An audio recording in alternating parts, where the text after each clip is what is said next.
Halo, kenalin gue Rudi Triyono dari Fakultas Ekonomi Manajemen, Departemen Manajemen. Di sini gue kolaborasi dengan Kak Rasca dari Departemen Manajemen juga, angkatan 54. Nah, di sini kami akan mendeskripsikan dan menjelaskan atau sharing ya terkait analisis pekerjaan. Nah, langsung saja yang pertama nih, mengapa analisis pekerjaan itu penting? Yang pertama, bila kita akan mendirikan suatu perusahaan baru atau membuka usaha, divisi baru dari suatu perusahaan yang sudah ada, pertanyaan-pertanyaan yang timbul adalah yang pertama, apa sih tujuan utama dari divisi tersebut? Yang kedua nih, bagaimana mengorganisasi tujuan tersebut agar dapat tercapai? Yang ketiga, bila tugas terlalu kompleks untuk satu orang, bagaimana memecahnya menjadi bagian-bagian? Berapa posisi yang dibutuhkan? Serta bagaimana kita membagi pekerjaan tersebut dalam bagian atau sub-sub divisi? Oke, nah langsung saja kita masuk ke pembahasannya. Jadi setelah organisasi menyusun strukturnya, tentu tersusun pekerjaan-pekerjaan yang perlu ditangani oleh orang-orang. Nah, analisis pekerjaan adalah prosedur untuk menetapkan berupa pertama cakupan pekerjaan, yang kedua kriteria orang-orang yang akan melakukan kerjaan tersebut. Nah, dari awal proses analisis pekerjaan adalah dimulai dengan pengumpulan informasi oleh analisis tentang pekerjaan dan tugas-tugas spesifik dari masing-masing pegawai dan subpegawai. Nah, apa sih pengertian dari analisis pekerjaan itu sendiri? Jadi, menurut Hadari Nawawi tahun 2005, job analysis atau analisis pekerjaan atau analisis jabatan adalah kegiatan menghimpun dan menyusun informasi tentang tugas, jenis pekerjaan, dan tanggung jawabnya yang bersifat khusus. Jadi, prosesnya adalah apa yang harus dikerjakan, bagaimana cara mengerjakannya, siapa yang mengerjakannya, mengapa dikerjakan, serta yang berimplikasi atau berujung pada sebuah tujuan organisasi. Menurut Dessler tahun 2003 nih, analisis pekerjaan adalah prosedur yang Anda lalui untuk menentukan tanggung jawab posisi-posisi tersebut dan karakteristik orang-orang yang bekerja untuk posisi-posisi tersebut. Analisis pekerjaan memberikan informasi yang digunakan untuk membuat deskripsi pekerjaan berupa daftar pekerjaan dan spesifikasi pekerjaan, yaitu jenis orang yang dibutuhkan untuk pekerjaan tersebut. Nah, tujuan dari analisis pekerjaan itu sendiri yang pertama adalah mendefinisikan tiap pekerjaan sehubungan dengan perilaku-perilaku yang diperlukan untuk mewujudkannya. Yang kedua, menyediakan kepada manajemen suatu pemahaman yang mendalam tentang isi dan persyaratan dari sebuah posisi atau pekerjaan yang meliputi pertama nih, mempelajari organisasi, menentukan pekerjaan yang akan dianalisis, membuat kuesioner analisis pekerjaan, dan mengumpulkan informasi tentang analisis pekerjaan. Nah, teman-teman masih bertanya-tanya nggak nih kira-kira apa sih manfaat kalau kita menyusun analisis pekerjaan ini? Jadi mengacu pada visi, misi, dan tujuan dari strategi perusahaan atau strategi organisasi, maka analisis pekerjaan yang menggambarkan apa saja yang harus dilakukan oleh perusahaan untuk mencapai tujuannya akan bermanfaat sebagai patokan terutama untuk menyusun pertama nih, analisis penyusunan pegawai meliputi jumlah, kualifikasi, dan posisi pegawai itu sendiri. Yang kedua meliputi desain organisasi berupa struktur organisasi, apakah struktur ini bersifat statis atau dinamis, serta telaah dan perencanaan kinerja pegawai. Jadi berupa target apa yang harus dicapai tiap pegawai dan mengacu pada target organisasi itu sendiri. Nah, ada juga berupa pelatihan dan pengembangan pegawai, jenjang karir, evaluasi seleksi, serta evaluasi pekerjaan itu sendiri. Selanjutnya yaitu tantangan dalam menganalisis pekerjaan, di mana dalam menganalisis pekerjaan ini ada proses kita harus mencari tahu informasi dari si pekerjaan tersebut. Hal ini dijadikan tantangan dalam menganalisis pekerjaan. Untuk mencari informasi tersebut kita memiliki beberapa metode, misalnya seperti wawancara, kuesioner, observasi, catatan laporan partisipasi, serta menuliskan deskripsi dari pekerjaan tersebut. Terima kasih. Nah, di sini akan kita jelaskan secara detail, secara mendalam terkait 4 teknik tersebut. Yang pertama nih teman-teman, ada wawancara, yaitu sejumlah pekerjaan yang mencakup tugas-tugas yang sulit untuk diamati. Maka cara yang terbaik untuk memecahkan permasalahan ini adalah dengan melakukan wawancara dengan sejumlah orang yang tentunya berkaitan dengan pekerjaan tersebut.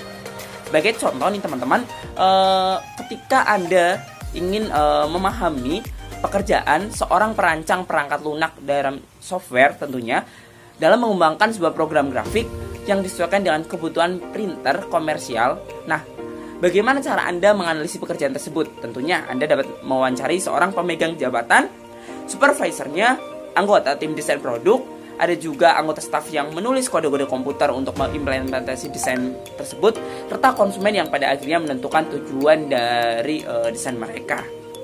Nah, yang kedua, kita akan membahas mengenai pengamatan langsung.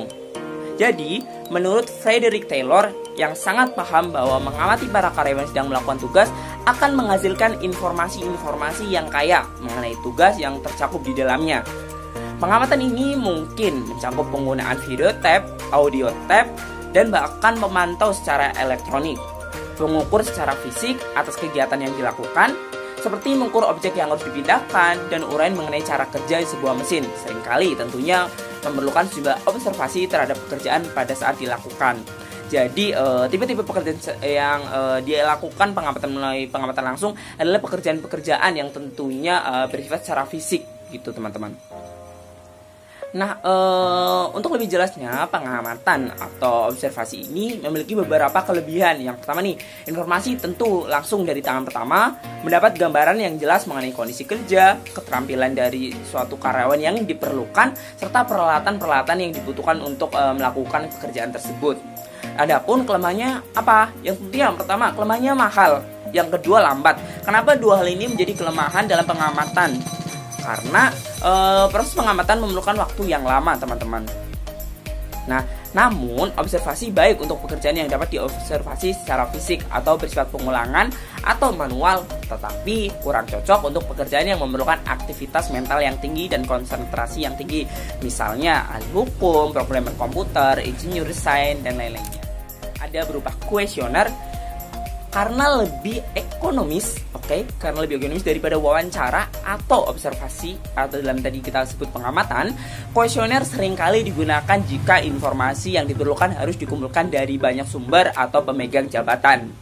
Nah, kelebihan yang pertama tentu penghematan waktu dan biaya, karena kita hanya menyebar kuesioner saja, teman-teman. Yang kedua, banyak informasi pekerjaan dapat diperoleh secara bersamaan, namun memiliki kelemahan tentunya, kurang cermat karena karyawan salah mengartikan pertanyaan. Bisa jadi bias akan pertanyaan tersebut. Yang kedua, angka tidak dikembalikan oleh pengisi kuesioner, serta pendekatan tidak bisa dilakukan dengan sempurna. Oleh karena itu, kerjasama dan motivasi responden bisa menurun. Nah, yang terakhir berupa buku harian. Salah satu kekurangan observasi, wawancara, dan kuesioner adalah informasi yang dihasilkan tampaknya tergantung pada waktu yang dilakukan pengumpulan data. Jadi data yang didapatkan hanya bersifat kontemporer tanpa berlangsung secara lama. Nah, semua hal yang tampak paling menonjol pada saat dilakukannya wawancara adalah yang paling banyak dimasukkan ke dalam analisis pekerjaan tersebut. Buku harian adalah daftar dari apa yang dilakukan karyawan sepanjang hari. Kegiatannya dicatat oleh karyawan, tetapi memiliki kelemahan. Karyawan seringkali menolak untuk selalu mencatat tugas dan kegiatannya karena dianggap merepotkan. Oke. Nah, itu tadi terkait penjelasan dan deskripsi mengenai analisis pekerjaan. Lanjutnya kita akan ngebahas terkait contoh penerapan langsung dari analisis pekerjaan di dunia kerja. Di sini kita mau ngejelasin nih terkait analisis pekerjaan seorang supervisor. Yaitu yang pertama tentu aku mau ngejelasin dulu nih terkait deskripsi pekerjaannya. Contoh nih, aku mengambil studi kasus dari PT MSDM. Nah, yang pertama deskripsi pekerjaan. Nama jabatan adalah supervisor produksi. Kode jabatannya adalah S44556. Departemennya adalah produksi, lokasinya adalah kantor pusat, dan yang bertanggung jawab adalah Tias Fahmi Afiati. Misalnya ya, itu sekedar contoh nama. Nah, fungsinya adalah di bawah supervisor, manajer produksi, mensupervisori secara langsung kepala regu di bawah tanggung jawabnya, serta mensupervisori secara tidak langsung semua karyawan yang berada di bawah tanggung jawabnya, dan mampu bekerja sama secara efektif dan efisien dengan semua bagian lain terkait dengan bagiannya seperti PPIC, quality control, maintenance, elektrik, dan lain-lainnya. Nah, tentunya untuk memaksimalkan serta mengefisiensikan penggunaan waktu dan sumber daya. Jadi tugas-tugasnya yang pertama, mengatur, mengontrol, dan meningkatkan kemampuan sumber daya manusia, bahan baku setengah jadi, dan mesin-mesin produksi di dalam wilayah tanggung jawabnya. Yang kedua, memaksimalkan efisiensi. Yang ketiga, meminimalkan biaya dan menghasilkan bahan setengah jadi atau jadi yang memenuhi dengan standar kebutuhan pelanggan. Nah, wewenangnya berupa mendisiplinkan anak-anak buahnya sesuai dengan ketentuan atau peraturan-peraturan yang berlaku di perusahaan. Yang kedua, menghentikan dan mengatur pengoperasian mesin-mesin produksi guna mencapai hasil guna yang sesuai dengan kebutuhan pelanggan serta pemenuhan batas waktu pengiriman hasil produksi.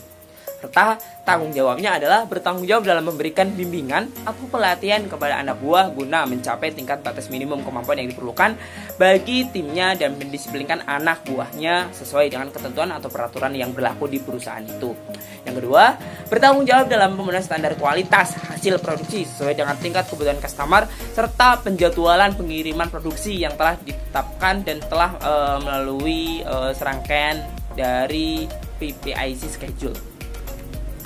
Nah, jadi ada juga hubungan lain dari si supervisor ini. Yang pertama, dia berhubungan langsung dengan atasannya yaitu manajer produksi serta berhubungan langsung dengan bawahannya yaitu para karyawan produksi. Adapun untuk kondisi kerjanya adalah bekerja di kantor yang nyaman, waktu kerja mulai jam 8 pagi sampai jam 16 sore atau jam 4 sore kecuali bila mengawasi karyawan dan memberikan bimbingan serta pelatihan kepada karyawan tersebut. Nah, kira-kira itu terkait contoh dari analisis pekerjaan, teman-teman. Oke, sekian dari kelompok kami. Bisa diskusi di kolom komentar, silahkan kirimkan catatan kalian, nanti bisa kita diskusi sana. Sekian dari kami, wabillahi taufiq wal hidayah. Wassalamualaikum warahmatullahi wabarakatuh.